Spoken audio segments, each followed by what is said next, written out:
Hi, welcome to Stories of Art. My name is Karel Huidekoper.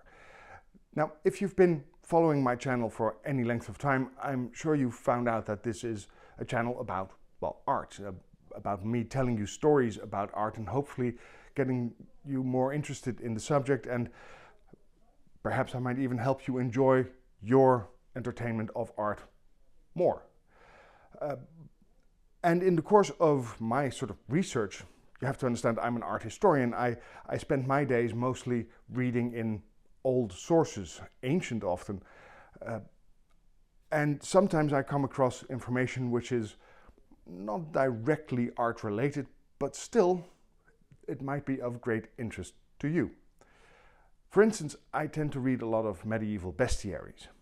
And these are books that describe nature, plants, but mostly animals, that live around us, and sometimes they are animals that live in distant places. Some are very common, some are very rare, some are perfectly safe to handle, others are very, very dangerous. And it appears to me that these days we don't spend a lot of time in school learning about these things. You see, I noticed that most people have no idea what to do when you encounter one of these animals, which is why, with public safety in mind, I've made a series of videos of which this is the latest installment. It's called Mythical Creatures and What to Do When You Meet Them. Because do you really know what to do when you run into a griffin, or a caladrius, or, God forbid, a basilisk? And if you don't know, well, don't worry, there's an easy way to find out. All you have to do is watch the videos I made on the subject, and I'll put some links at the end of this one. But today I want to tell you about the Bonnacon. It's an animal that has been described since antiquity, for instance by Pliny the Elder. He wrote about them in the 1st century CE, and it's also described in, I think, every medieval bestiary that I've ever studied. It's an animal about the size of a large cow, and in many ways it resembles a cow, except that its horns don't point outwards. They're curved so that they point inwards. That's because it's a very gentle creature and it doesn't want to hurt anyone with its horns. Another difference between a regular cow and a Bonacon is the fact that it has manes like a horse, and its tail also looks like a horse's tail. According to Pliny, it was common in the kingdom of Paeonia. Now, you may not be familiar with the Paeonians, and so you might not be aware exactly where that country was, but they were mentioned in the Iliad. They were allies of the Trojans. And about 1,000 years later, they were conquered by Philip II of Macedonia. That's the father of Alexander the Great. And apparently their lands were situated in today's North Macedonia, parts of Greek Macedonia, and a small part of southwestern Bulgaria. But I suppose the Bonacon migrated because in medieval stories, none of the writers mentioned that it lived anywhere in Europe. It lives in Asia. Unfortunately, none of the authors that I have read tell us anything more about whereabouts in Asia you could find them. But they must be pretty rare, or I am sure we would hear a lot more about them. You see, the Bonacon is a lovely animal. It's completely peaceful, so it's really not a threat to most of us.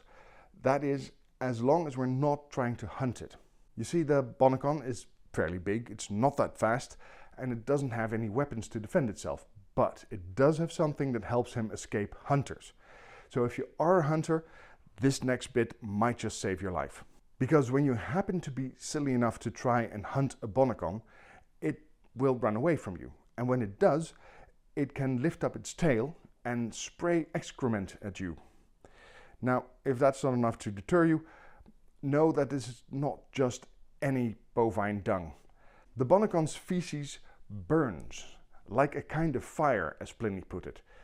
Some say it sets bushes aflame, and all agree that it can kill a man. So, if that doesn't scare you, then note that some descriptions say he can cover as much as 3 acres of land with it. And Pliny the Elder claimed that a full-grown Bonacon could hit a target up to 3 Roman stadia away. And if you're not impressed by how far that is, that comes to about 550 meters. It is so powerful, it's actually surprising it doesn't launch itself into orbit. So if you must hunt it, you should really wear some sort of protection, like a fire engine. But the much better choice for you for those around you and of course for the world at large would be just to leave it alone. So now that I've saved your life, you could return the favor, at least in part, by clicking the like button and the subscribe button if you haven't subscribed to my channel yet. Now you know how useful it can be. And there is also this little bell icon that you can click as well. If you do that, YouTube will notify you anytime I post a new video. How cool is that? In any case, I'd like to thank you very much for watching, and I'll hope to see you again soon, of course. By the way, these videos that you see around here are other videos about animals, mystical creatures that you might encounter, and watch them. Then you'll know what to do. Bye.